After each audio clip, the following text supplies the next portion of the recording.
नमस्कार। हाँ। आज हम देख रहे हैं एक व्यक्तिगत यात्रा वृत्तांत का एक हिस्सा। शीर्षक है केदारनाथ, एकाकी यात्रा का आरंभ। हाँ। ये हमें दिखाता है कि कैसे एक यात्रा की योजना बनती है, उसमें क्या उतार चढ़ाव आते हैं और कैसे एक ग्रुप ट्रिप का आइडिया वो एक सोलो ट्रिप के फैसले में बदल जाता है। तो चलिए समझते हैं इसे। हाँ बिल्कुल। और ये सिर्फ प्लानिंग की कहानी नहीं है ना, ये असल में व्यक्तिगत इच्छाओं, फिर दोस्ती और मतलब अचानक आई सिचुएशंस के बीच एक बैलेंस बनाने की कहानी ज्यादा लगती है। इसमें कई परतें हैं। हाँ, तो शुरुआत होती है लेखक के एक हैदराबादी दोस्त से। ये दोस्त उन्हें इगतपुरी के एक विपश्यना सेंटर में मिला था। अच्छा। और मजे की बात ये कि इस दोस्त को किसी ने पीठ दर्द के लिए ट्रैकिंग की सलाह दी थी। ओहो। और तब से वो पहाड़ों पर जाने के लिए मतलब काफी उत्सुक थे। हाँ, कई बार ऐसा ही होता है। तो फरवरी के 2019 में उन्होंने कुछ मुंबई के दोस्तों के साथ केदारनाथ बद्रीनाथ का प्लान बनाया। अच्छा। और लेखक को भी व्हाट्सएप ग्रुप में जोड़ लिया। तो यहाँ हम देखते हैं कि दोस्ती और एक कॉमन इंटरेस्ट यानी ट्रैकिंग वो यात्रा का एक शुरुआती पॉइंट बनते हैं। लेकिन कहानी इतनी सीधी नहीं है। एक और इन्फ्लुएंस है जो शायद ज्यादा ताकतवर निकला। हाँ बिल्कुल। और वो हैं लेखक के बचपन के दोस्त। ये एयर इंडिया में केबिन क्रू हैं और इन्हें हिमालय से जैसे जुनून है। उनकी बातें अक्सर घूम फिर कर हिमालय पर ही आ जाती है। अच्छा। और इन्हीं दोस्त की तुंगनाथ और मध्य महेश्वर की कहानियों ने लेखक के मन में एक जबरदस्त इच्छा जगा दी थी तुंगनाथ जाने की। मतलब वो सिर्फ एक डेस्टिनेशन नहीं था, वो एक सपने जैसा बन गया था। हाँ, ये जो इमोशनल कनेक्शन है ना, ये बहुत महत्वपूर्ण है। लेखक खुद बताते हैं कि उनके जहन में पहाड़, बर्फ की चोटियां, वो ऊंचे घास के मैदान, क्या कहते हैं, बुग्याल। हाँ, बुग्याल और झीलें, ये सब बस गया था।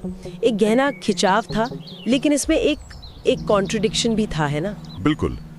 एक तरफ पहाड़ों का ये जबरदस्त आकर्षण और दूसरी तरफ लेखक का अपना एक पिछला अनुभव। वो बताते हैं कि एक बार कुल्लू में इन्हीं पहाड़ों के बीच उन्हें बहुत ज्यादा अकेलापन महसूस हुआ था। तो ये एक कश्मकश थी, पुकार भी वहीं की और एक डर भी शायद वहीं से जुड़ा हुआ। सही कहा। ये विरोधाभास तो खैर मानवीय अनुभव का हिस्सा है। अब देखते हैं कि ये जो पर्सनल जुनून था तुंगनाथ का और जो ग्रुप का प्लान था वो कैसे टकराए। हाँ, तो जब ग्रुप में यात्रा की डिटेल्स पर बात शुरू हुई तो लेखक ने जोर दिया कि तुंगनाथ को प्लान में शामिल करना चाहिए और लॉजिक भी दिया कि भाई ये केदारनाथ और बद्रीनाथ के रास्ते के बीच में ही पड़ता है ज्योग्राफिकली। हाँ, लॉजिकल तो लगता है, लेकिन यहीं पर वो व्यक्तिगत प्राथमिकता और ग्रुप की सोच का टकराव साफ दिखता है, जैसा सोर्स बताता है। तुंगनाथ उनके वो हैदराबादी दोस्त और बाकी ग्रुप के ओरिजिनल प्लान का हिस्सा था ही नहीं था। उनके लिए वो एक ऑप्शनल चीज थी, शायद मेन ट्रिप का हिस्सा नहीं। बिल्कुल, वो लोग सोच रहे थे कि इसे यात्रा के आखिर में करेंगे अगर टाइम मिला तो। हाँ, बफर डे में।